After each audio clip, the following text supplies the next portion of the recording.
में लागू कर दिया जाएगा। इसके बावजूद भी 4 महीने 19 दिन पहले जब देश आजाद हो गया और आजाद भारत में संविधान बनाने की काम चालू है, जारी है, सभी मिनिस्टर को, सभी मंत्रियों को पता है। और खास बात, उस समय संविधान सभा के अध्यक्ष राजेंद्र प्रसाद जी, उनकी अध्यक्षता में संविधान बनाया जा रहा है। पंडित जवाहरलाल नेहरू, उनके निर्देशन में संविधान बनाया जा रहा है। उनको मालूम है, इन 2 लोगों के मालूम होने के बाद भी उन 2 लोगों के प्रयास से बीटी एक्ट 6 जुलाई 1949 को बनाया गया। ये पूरा षड्यंत्र नहीं हुआ, ये सोचे समझे साजिश थी कि क्या कोई अनजान लोग नहीं थे जो बना रहे थे। मैं उनके नाम ले रहा हूं कि जिनको मालूम था कि संविधान लिखा जा रहा है, आजाद भारत का संविधान लिखा जा रहा। कोई भी कानून बनेगा वो संविधान के लागू होने के बाद बनेगा, कोई भी नियम बनाया जाएगा वो संविधान लागू होने के बाद बनाया जाएगा। जैसे संविधान कहेगा वैसा बनाया जाएगा। ये जल्दीबाजी क्यों की गई? क्यों जल्दीबाजी की गई? उस समय तो बौद्ध समाज है भी नहीं था। उस दौरान भारत में बौद्ध समाज है भी नहीं था। इसका डर था कि बाबा साहब डॉक्टर अंबेडकर दीक्षा लेने वाले हैं, लाखों लोग बुद्धिस्ट हो जाएंगे और महाबोधि महाविहार बुद्धिस्टों का हो जाएगा। ये पूरी प्लानिंग की गई, पूरी योजना बनाई गई और योजना बना के संविधान के लागू होने से पहले ही उन्होंने यह अवैध रूप से कानून बना दिया गया है। और कानून बनाकर उसमें 9 लोगों की समिति बनाई। 9 लोगों में 4 बुद्धिस्ट, 4 हिंदू और एक गया जिले का डीएम उसका चेयरमैन होगा। हमें केवल इतना पता है, पर इसकी जो सबसे महत्वपूर्ण बात है वो हमें नहीं मालूम है। 4 बुद्धिस्ट बनाए गए, वो केवल सदस्य बतौर है सदस्य, वो ना कुछ कह सकते हैं और ना कुछ करवा सकते। वो केवल अपनी प्रेजेंट दिखा सकते कि हम हैं। जैसे कोई पुतला खड़ा कर दो कि कमरे में पुतला तो है, पर ना बोल सकता है, ना कुछ कर सकता है, ना कुछ कह सकता है। तो 4 सदस्य बुद्धिस्ट होना, उनका अर्थ इतना ही था जैसे कोई पुतला खड़ा कर देना। 4 हिंदू में 3 हिंदू वो थे और 4 बुद्धिस्ट वो थे जिनका चुनाव होता था हर 3रे साल। मालूम है? 4 बुद्धिस्टों का चुनाव होगा सरकार के कहने पे 3 साल में। सरकार चुन के लाएगी किसको सदस्य बनाना है। और 4 हिंदुओं में 3 हिंदुओं का चुनाव होना है कि कौन 3 हिंदू इसमें सदस्य रहेंगे।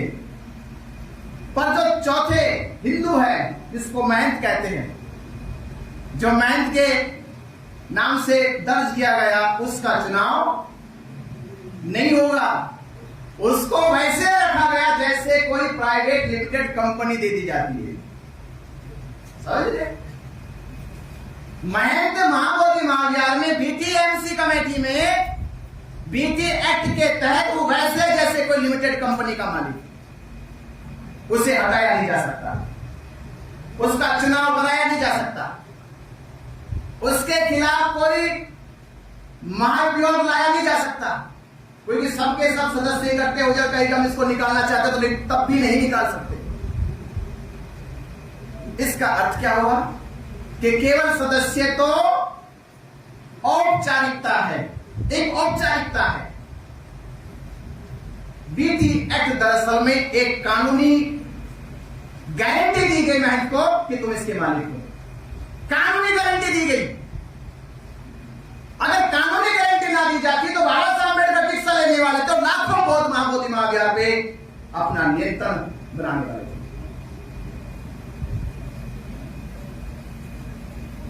ये गारंटी क्यों दी गई कि बाबा साहब डॉक्टर अम्बेडकर जी कोई आम आदमी नहीं है। अगर भारत में 1956 में बाबा साहब के कहने से 7 लाख लोग बुद्धिस्ट हो सकते हैं, तो बाबा साहब अम्बेडकर देश और दुनिया में करोड़ों लोगों को बुद्धिस्ट बना सकते हैं। ये गारंटी थी बाबा साहब अम्बेडकर की। वो जान गए थे कि कुछ जंजला आने वाला है, कुछ बड़ा परिवर्तन होने वाला है। इस बड़े परिवर्तन को रोकने के लिए उन्होंने हमारे धर्म के केंद्र पे ताल लगाया। उस आंदोलन के बाद जब हंते सुरेश हुसैन ने आंदोलन चलाया, देश भर के लोगों में जागरूकता पैदा हुई। बड़े लंबे समय के बाद हुई। आंदोलन चलने में कम से कम 42-43 साल लगे।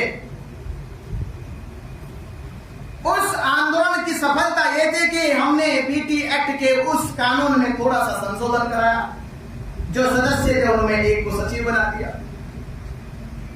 सचिव बनने के बाद भी समाज को लाभ क्या हुआ? वो कर्मकांड पहले भी होते थे, वो कर्मकांड बाद में भी होते हैं। क्या सचिव बनना उद्देश्य था हमारा? उद्देश्य यह था कि महाबोधि महाविद्यालय बौद्धों का है, बौद्धों की संस्कृति विरासत है। तो एक हिंदू पुजारी, एक पंडा पुरोहित वहां पर पिंडदान क्यों कर सकता है? यह अनुमति किसने दी उनको? वहां श्राद्ध करा जाता, हजारों की संख्या में पंडे को श्राद्ध कराते हैं, यह अनुमति किसने दी? सबसे पहले जो था कि उनका जो अवैध रूप से प्रचार प्रसार हो रहा था, उसकी रीढ़ की हड्डी को तोड़ना था, उसको रोकना था। सचिव बनना नहीं था, पदाधिकारी बनना नहीं था। पहले जो अवैध तौर पे काम हो रहा था वो काम बंद होना चाहिए, क्योंकि अवैध काम उनके मनोबल को बढ़ा रहा था। एक दिन शुरू में 1949 में कभी 10 लोग नहीं आते थे, 5 लोग नहीं आते थे। आज 50,000 लोग जाते श्राद्ध करने हुए लोग।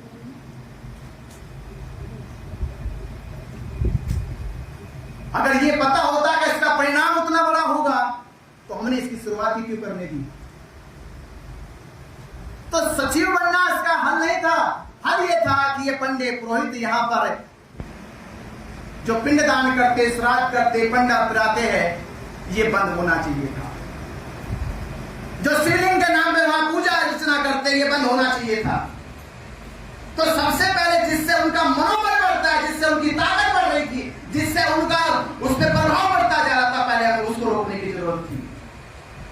पर हमने ऐसा नहीं किया, तो बात वैसी थी वैसी। और मैं तो ये भी कहूंगा कि संशोधन के बाद समाज से क्यों नहीं बताया गया? मैं विश्वास से कह सकता हूं, मैं जब से भिक्षु बना, भिक्षु बनने से पहले जब तक मैं धर्म का प्रचार में काम करता रहा, मुझे तब तक भी नहीं पता था कि महाबोधि महाविद्यालय में क्या होता है। हमने समाज को क्यों नहीं बताई बात कि होता क्या है? हमने ये तो बताया बस ब्राह्मण का कब्जा। कब्जा होना अलग बात है, हो क्या रहा है ये दूसरी बात है। किसी को कैद करना और कैद के साथ उस पर जुल्म करना, दोनों बातें अलग अलग होती है। कैद करना अलग बात है, पर कैद करके उस पर अत्याचार जुल्म करना ये अलग बात है। तो कब्जा ये अलग बात है, पर वहां पर अतिक्रमण हो रहा है, वहां पे अवैध रूप से हिंदू परंपरा के तहत कर्मकांड किए जा रहे, ये अलग बात है। अगर ये बात बताई जाती, आज देश का बुद्धिस्ट बहुजन समाज जागरूक हो जाए और समझ जाता। और जिसका मैं बता सकता हूं आपको उदाहरण यही है। मैं गया इतिहास में एक बार, किसी बौद्ध भिक्षु ने जाके उनके आंखों में आंखें डाल के पूछा, किसकी अनुमति से बैठे हो? किसने इजाजत दी है आपको? किसके आदेश पे? इतना तो मैंने भी पढ़ा है कि हिंदू परंपराओं में जो पिंडदान, श्राद्ध और पिंडा प्राणी की जो परंपरा है, इस परंपरा का अनुष्ठान की जो परंपरागत रीति है, नियम है, वो यहां से 15 किलोमीटर दूर विष्णुपद मंदिर में होते हैं। ये तुम्हारे शास्त्र कहते हैं, तुम्हारे शास्त्रों में वर्णित है कि हिंदुओं के श्राद्ध, पिंडदान और पिंडा प्राणी की जो कर्मकांड विधियां है, वो परिपूर्ण होती है विष्णुपद मंदिर में। तुम 15 किलोमीटर दूर आके यहां पे क्यों करते? ये तो पूरा भी नहीं होगा। तुमने तो अपने नीति नियम के उल्लंघन कर दिया। और महाबोधि महाविद्यालय में तुम्हें करने की अनुमति किसने दी? ये बात हवा की तरह है। बौखला गए वो लोग। कि अब आज हमसे कोई पूछ के गया है, एक कौन फिर से पूछ के गया, कल दूसरा पूछेगा, कल 1000 पूछेंगे, 1 लाख पूछेंगे। इसका मतलब यह होगा तुम्हें एक दिन यहां से भरना होगा। और मुझे तब एहसास हुआ कि मेरे एक करने से इतना बड़ा तहलका मच सकता है, और ये काम हर रोज भी सुझा के करता तो कितना बड़ा तहलका होता। ये काम करना था, इतना ही तो काम करना था। पूछना तो था किसकी अनुमति से बैठे हो, किसने कहा तुम्हें? ये बौद्धों का वोट विहार है, हिंदुओं का नहीं है। और इतना पूछना तो है कि मुझे संविधान ने बोलने का, सूचना का, पूछने का अधिकार दिया है, पूछ सकता हूं मैं। तो रोज रोज किसको जवाब देते हो लोग? हजारों लोग जाते हैं महाबोधि महाविहार में, अगर हजारों लोग एक ही बात पूछते, किसकी अनुमति से बैठे हो, किसकी अनुमति से बैठे हो, किसने कहा तुमको आने के लिए? हजारों लोगों का रोज जवाब देना, बाप रे बाप, कौन देगा जवाब? भागो यहां से। उनका मनोबल गिर जाता है, इतना तो काम करना था हमें। और इसी काम के बाद डीएम को सख्त कर दिया, सरकार को सख्त कर दिया, कहा कि ये कैमरे, मोबाइल सब बंद करा दो। उस दिन से बैन करा दिए गए। मोबाइल नहीं ले जा सकते, कैमरा नहीं ले जा सकते। कैमरा जाता था उस समय 200 रुपए की पर्ची कटती थी, मोबाइल की परमिशन होती थी, आप दोनों बंद करा दिए। सोचिए, इतने से करने से इतनी बड़ी उनके अंदर बौखलाहट पैदा हो गई। मैं बैठा बैठा सोचने लगा कि एक के करने से हजारों लोग करते हम। सच में बीटी एक्ट तो बाद में रद्द होता, ये पहले छोड़ के भाग जाते। उस बात का हमारे महाविहार में घुस के अवैध काम करता है। ये जब समाज का असर पड़ा तो वो उठने लगा, जगने लगा, समझने लगा, सोचने लगा कि हाँ, अब ये आंदोलन में हम सबको शामिल होना चाहिए। ऐसे ही देश का आंदोलन खड़ा हो गया है। भावनाओं के साथ जब कोई जुड़ता है, जब उसकी संवेदना जगने लगती है, जब उसको यह एहसास होने लगता है कि मेरी विरासत लूटी जा रही, छीनी जा रही है, हमारा इतिहास हमारी आंखों के सामने मिटाया जाता है। किताबों में तो पढ़ते, ये तो हमारी आंखों के सामने हो रहा था, तो जो हमारी आंखों के सामने हो रहा, उसको हम कैसे बर्दाश्त कर सकते हैं? हम उसको कैसे बर्दाश्त कर सकते हैं? और वो काम, जिस काम को सम्राट अशोक ने शुरू किया, तो हम तो अपने आप को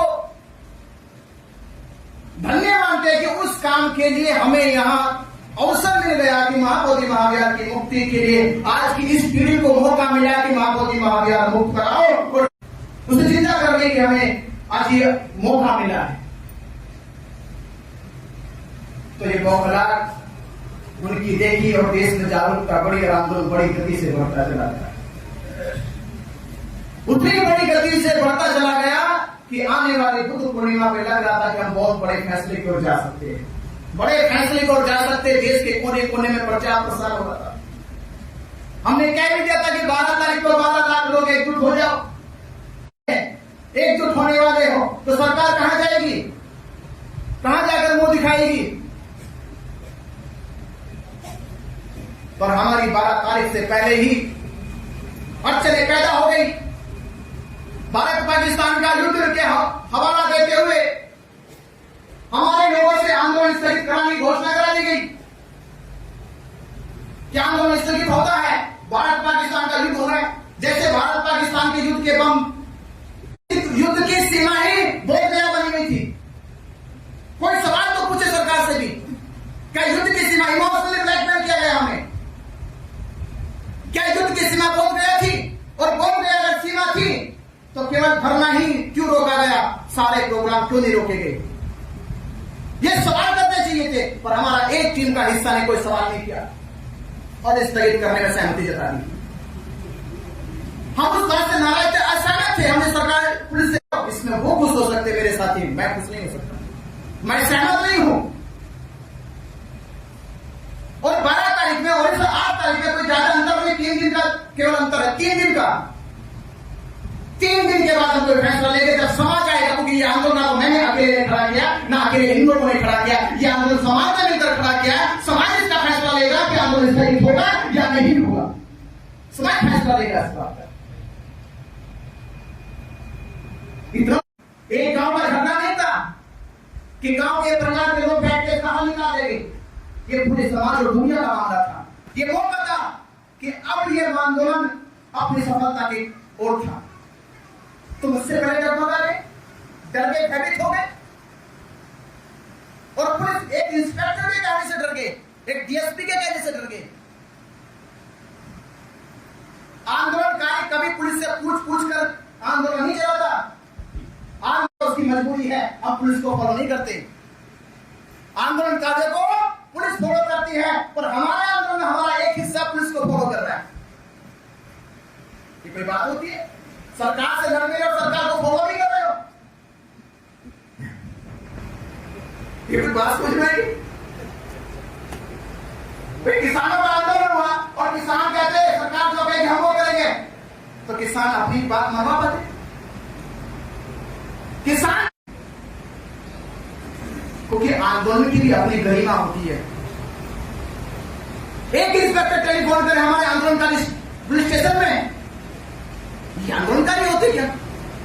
आंदोलनकारी की अपनी जमीन होती है, अपनी संसद होती है, अपना पुलिस स्टेशन होता है जहां वो बैठता है। पुलिस को सरकार को वहां आना पड़ता है, और हमारे लोग इंस्पेक्टर के फोन से दौड़े भाग रहे। अब पुलिस को लगने लगा कि क्योंकि स्थगित हुआ, इसने तब भी आकर ऊपर रात के 11 बजे हंगामा कर दिया। आंदोलन नहीं रुकेगा, आंदोलन नहीं खत्म होगा, स्थगित जो किया गया मुझसे सहमत नहीं है। पुलिस फोर्स खड़ी रही, पुलिस फोर्स देखती रही। मगा हाथ लगाओ बल्ली के, अभी हाथ लगा के दिखाओ। लगा ये भी बात नहीं, उनको पर्चा फाड़ना पड़ा। मगर 12 तारीख को निर्णय होगा कि आंदोलन स्थगित होगा या नहीं होगा। के पक्ष में कहीं, समाज के हित में कहीं, इससे मेरे लोग नाराज हो गए। उनको तो धन्यवाद देना चाहिए था मेरा कि जो काम वो नहीं कर पाए वो काम बंदे बिना चाहे आगे कर दिया, और धन्यवाद ना देने की बजाय मेरे ऊपर अटैक कर दिया। ये निर्णय आप करो। आंदोलन रुकवाना क्या ये अपराध था? आंदोलन स्थगित ना हो ये अपराध था? ये काम किया और रुका। पुलिस की हिम्मत नहीं की गुरु जाके बल्ली का हाथ लगा दे। उसका मुझे खामियाजा क्या मिला कि मेरे ऊपर एफआईआर कर दी गई। खैर मैंने वो भी छोड़ दी बात। मैं उस संतुलन को बनाने के लिए और समाज की आस्था और भावना को, उनका विश्वास ना टूटे, वो जिंदा रहे, मैं 3 दिन तक इंतजार करता रहा कि 12 तारीख आने तो समाज के साथ बैठ के बात करेंगे। वो सबको पता है मेरी उन 3 दिन में कोई गलती बता दे जिस दिन से इंसिडेंट हुआ और 12 तारीख को हम पहुंचे। हमने एक वादा किया था समाज से कि महाबोधि महाविहार मुक्ति के लिए हम एक यात्रा निकालेंगे, शांति मार्च निकालेंगे, और वो शांति मार्च महाबोधि महाविहार जाएगा और जाकर महावंदना करेंगे, जिससे समाज का मनोबल बढ़ेगा। हम आज के दिन तो जा सकते हैं ना, ये बल दिखाना चाहिए कि हम एकजुट। जबकि पुलिस ने मुझे 6 बजे फोन कर दिया था 12 तारीख को ही कि आप 10 लोग भी लेकर नहीं पहुंचोगे। तो मैंने कहा था इंस्पेक्टर तुम अपना काम करो, मुझे अपना काम करने दो। मैं वो नहीं कि जो तुम्हारे इशारे में चलता है। मुझे इशारा देने वाले बाबा साहब डॉक्टर अंबेडकर तथागत बुद्ध हैं। उन्होंने मुझे इशारा दिया मुझे कहां चलना है। मुझे इशारा मत बताओ कि मुझे कहां चलना है। और कड़ी धूप में धरना स्थल भी पहुंचे अपने कि अब बात करेंगे समाज के साथ बैठ के। उस समय मेरा क्या हुआ, उस समय भी देखो क्या हुआ। 1 घंटा धूप में बैठे रहे और हमारा एक पक्ष की जो जिनके कुछ भी किया, उन्होंने जो भी किया वो बात समाज के सामने न आ जाए तो परित्राण पाठ का बहाना लेकर बात को गुमराह किया, माइक तक नहीं छोड़ा, उपासक कर दिया।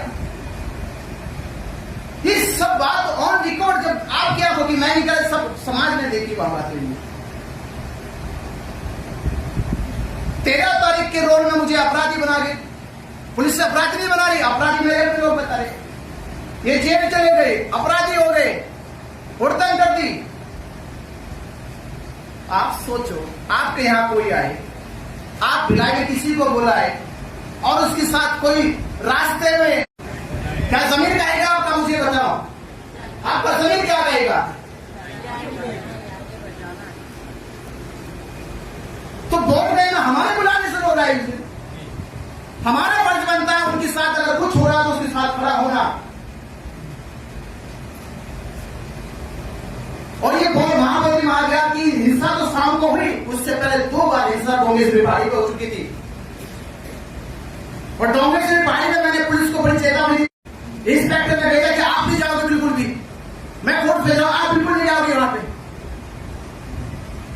ये शाम की घटना घट गई 13 तारीख को कि वहां पे महामती महागया परिसर में महिलाओं के साथ अभद्रता की गई, मारपीट की गई, गाली गलौज किए गए, जय श्री राम जय हनुमान के नारे लगाए गए, जिसका महिलाओं ने विरोध किया। पुलिस सिविल ड्रेस में थी, उन्होंने इनके साथ मारपीट की, वो बाहर आके उन्होंने हंगामा किया। हंगामा की खबर उन्होंने धरना स्थल पे हमारी एक टीम को भी दी। टीम ने कहा कि मेरा दिमाग खराब होता है, मेरा बीपी हाई होता है, और कौन कहता तुम वहां जाओ? क्यों महामती महागया किसी से पूछ कर जाएगा कोई? आपकी आस्था, आपकी श्रद्धा जाओगे? आपकी जिम्मेदारी क्या बनती है वो बताओ। आपके पास कोई मदद के लिए तो आपका हर आप वहां पर जाओ। आप उनका दान भी लेते हो, उनका पैसा भी लेते हो, वो आपका सहयोग भी लेते हो, और जब उनको मदद की जरूरत पड़ती है तो कहते हो कि मेरा दिमाग मत खराब करो।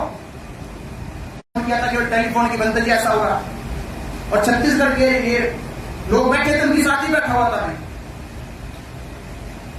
ये तो एक तो कहा कि जब बनते ही देख लें तो माहौल वही चल के देखेंगे।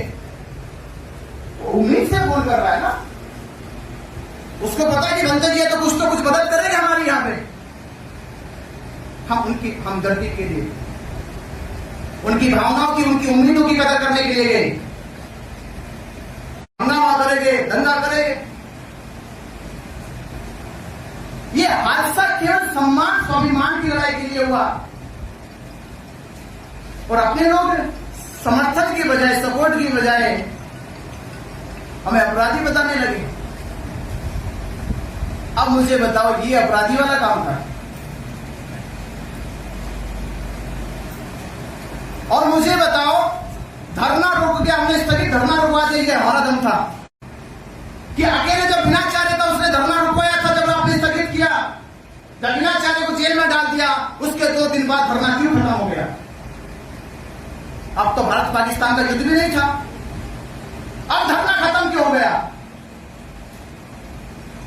अब तो बिनाचार्य भी नहीं है, अब तो तुम सब लोग हो, अब धरना खत्म क्यों हो गया? और जब धरना खत्म होने की तुमको सूचना मिली 15 तारीख को, 15 मई को सुरंग समाज को क्यों नहीं बताया? समाज कहां सोया हुआ है? 15 मई को 11:30 बजे डीएम कार्यालय में लिखा पड़ी सारी होगी, धरना खत्म होगा रात के 12 बजे जाके। तो समाज को क्यों सूचना दी गई? जब पैसे के सहयोग की सूचना दी जा सकती है, दान की सूचना दी जा सकती है, जब रात दिन के 11 बजे धरना खत्म करने की घोषणा तुम करके आ गए, तुमने सूचना क्यों नहीं दी समाज को? थी वो फोन करके रह गई कि लामा जी धरना खत्म हो रहा है, आप कहां हो? वो सो रहे, बता भी दे किसी को। रातों रात टेंट उठवा दिया गया। ये मैं कह सकता हूं, मैं होता तो पुलिस की मजाल नहीं थी कि वहां से टेंट उठा दे। ये मैं कह सकता हूं, पुलिस की मजाल नहीं थी। वो पूरा ध्यान समाज का बिनाचार्य की तरफ कैसे करें, बिनाचार्य को अपराधी कैसे बनाए, ये सारे काम करें। और मैं आज भी जब जेल से निकला, मैंने कहा ये कोई बड़ा मामला नहीं है। मेरे ऊपर मुकदमा उन्होंने क्या, ये कोई मामला मेरे लिए नहीं है। छोटे लोग छोटी सोच के ऐसा काम कर सकते हैं, मैं सोच खत्म कर दूंगा। जितना जिसने सोचा वो उतना कर सकता है। मेरा कल भी उद्देश्य वही था, आज भी उद्देश्य वही है। और समाज से कहा धरना खत्म हुआ, देश भर में दूर करेंगे और एक ही रास्ते लेकर चला हूं, देश भर में समाज को जगाने का काम करूंगा और एकजुट करने का काम करूंगा। जो अभी हमारे ऊपर हमारे मनोबल को तोड़ने का काम किया गया है, अब हम उतनी मजबूती से काम करेंगे कि उन चंद महीनों में देश भर में ये सभा यात्राएं निकाल के देश को एकजुट और एक जागरूक करने का काम करेंगे। और आने वाली 12 फरवरी 2026 में जब 1 साल हो जाएगा आंदोलन को, अब बड़ी ताकत के साथ, बड़ी मजबूती से, हर एक शक्ति के साथ दिल्ली में धरना देकर बैठेंगे, उसकी तैयारी करनी है। ये सम्राट अशोक की विरासत है और इस विरासत को बचाने के लिए सम्राट अशोक ने बनाने के लिए अपना बेटा बेटी को भिक्षु बना दिया। विरासत को बनाने के लिए अपना बेटा बेटी को भिक्षु बना दिया। अपने पूरे साम्राज्य का 70% धन खर्च करके महाबोधि महाविहार और स्तूपास बनाने के लिए कि विरासत जिंदा रहे। जो सम्राट दुनिया में किसी से नहीं हारा, जिसने कभी हार स्वीकार नहीं करी, जिसका लक्ष्य था जो युद्ध लड़े और युद्ध जीते, और कलिंग युद्ध उसके एक चैलेंज था, क्योंकि कलिंग युद्ध को जीतने का सपना चंद्रगुप्त मौर्य ने देखा, चंद्रगुप्त मौर्य के बाद बिंबिसार ने देखा, और बिंबिसार के बाद सपना देखा था सम्राट अशोक ने। कलिंग युद्ध क्यों जीत रहा था? तो कलिंग युद्ध एक दूसरे के प्रति समर्पण की भावना थी। सम्राट अशोक ने तलवार ऐसे नहीं छोड़ती। किताबों में पुराजब ने नरसंहार देखा, उसका हृदय परिवर्तित हो गया। युद्ध लड़ने वाला नरसंहार ही तो देखता है, नहीं तो ये युद्ध भूमि में फूल लगे जाते हैं, खून ही तो निखरता है। सम्राट अशोक का कोई पहला युद्ध था ये, सैकड़ों युद्ध लड़े, सैकड़ों हत्याएं हुई, सैकड़ों लोगों के गले कटे, तब तो उसका हृदय जब सेना मारी गई तब भी कलिंग ने हार नहीं मानी थी। कलिंग के जो बुद्धिस्ट समाज के लोग थे और खबर मिली बौद्ध भिक्षुओं को कि हमारी सेना हार गई है, तो कलिंग निवासियों ने कहा हार हम भी स्वीकार नहीं करेंगे, हम स्वाभिमान से जिए, स्वाभिमान से मरेंगे, गुलामी में ना तो रहे ना रहेंगे। कलिंग लोगों के निवासियों ने कहा कि हम युद्ध भूमि चलेंगे। तो सम्राट अशोक तो सोच रहा था कि मैं जीत गया युद्ध। जब वहां पहुंचे देखा युद्ध का तो दृश्य अब और है। युद्ध भूमि में पूरा कलिंग साम्राज्य के लोग आ गए, महिला, बच्चे, बुजुर्ग, नौजवान, बौद्ध भिक्षु आ गए। किस किस को मारोगे? और सबको मारोगे तो राज किस पे करोगे? ये पहली घटना थी जो सम्राट अशोक ने देखी, नहीं तो सेना हार जाती, राज्य हार मान लेता है। ऐसी एकता, ऐसा कौन हो ये लोग? किसकी बात का पालन करते हैं? छोटे छोटे भिक्षु भी युद्ध भूमि में खड़े थे, जिनके चेहरे में ना सिकन थी, ना डर था, ना भय था। ये बात हैरान कर गई सम्राट अशोक को। ये मामूली लोग नहीं है, इनको हराना असंभव है, क्योंकि इनकी सात ताकत जो है वो शस्त्र की नहीं है, वो तलवार छोड़ दी। इसलिए सम्राट को कहते हैं कि दुनिया में मैंने बहुत कुछ जीत लिया, मेरे पास बहुत बड़ा बल था, पर बुद्ध के थम के सामने मैं निर्भर हो गया, कोई बल नहीं बचा। तो उस विरासत को, जिस विरासत को कलिंग युद्ध के लोगों ने बचाया, सम्राट अशोक को भी दीक्षित किया, और सम्राट उस विरासत को बचाने का अब हमें मौका मिला है। तो ये मौका हम गंवाएंगे, किसी कीमत पर नहीं गंवा सकते। चाहे जो दौर है, जो समस्या है, उससे गुजरेंगे, महाबोधि महाविहार मुक्त कराएंगे, बीटी एक्ट बंद कराएंगे। जिस संकल्प के साथ हमें आगे बढ़ना होगा, और यही बात मैं कहूंगा, हमें जागरूक करना है और एकजुट करना है। इसकी तैयारी हमने देश भर में शुरू कर दी है। हमारी ना किसी से बैर है, ना किसी से दुश्मनी है, पर इतना कहना है, तो मेरा वादा आपसे है कि ये विश्वास है कि हम इस आंदोलन के प्रति समाज की जो उम्मीद है कि 2 बार हम विफल हो गए, असफल हो गए, ये तीसरी बार हम असफलता देखना नहीं चाहते। तो ये विश्वास है, तीसरी बार असफलता नहीं देखेंगे, तीसरी बार हमारी जीत पक्की है, चाहे हमें अब कितना भी जुल्म सहन करना पड़े, वो करेंगे, पर जीत पक्की है। तो सुप्रीम कोर्ट में भी है, बिहार गवर्नमेंट के सामने आंखों में आके डाल के बात करने की तैयारी भी हम लोग कर रहे हैं। तो मेरा आपसे प्रति गुजारिश है, निवेदन है कि ये आंदोलन बहुमत का आंदोलन है। सुप्रीम कोर्ट ने हिंदुओं के पक्ष में फैसला देते समय ये कहा था कि ये मामला राम मंदिर का नहीं है, ना ये मामला राम लला का है। ये जो मामला है ये करोड़ों हिंदुओं की आस्था का मामला है। ये बात सुप्रीम कोर्ट को क्यों कहना पड़ी? आंदोलन करते देखा, सड़कों पे रथ यात्रा निकालते देखा, गांव गांव गली गली मोहल्ले मोहल्ले जागरूक करते देखा। जब ये मैसेज चला गया कि ये मामला केवल मंदिर मस्जिद का नहीं है, मंदिर मस्जिद का मामला होता तो सुप्रीम कोर्ट न्याय कर देता। ये मामला करोड़ों हिंदू की आस्था का है, क्योंकि हिंदुओं ने एकजुटता दिखाई अपनी। वही काम हमें करना है कि हमें भारत में बौद्धों को एकजुटता करके दिखाना है कि जहां भारत के बौद्धों कहा जाता है कि अल्पसंख्यक है, क्योंकि भारत का इतिहास भी बुद्धिस्ट है और भारत का वर्तमान भी बुद्धिस्ट है और भारत का भविष्य भी बुद्धिस्ट होगा। ऐसे हमें करना होगा।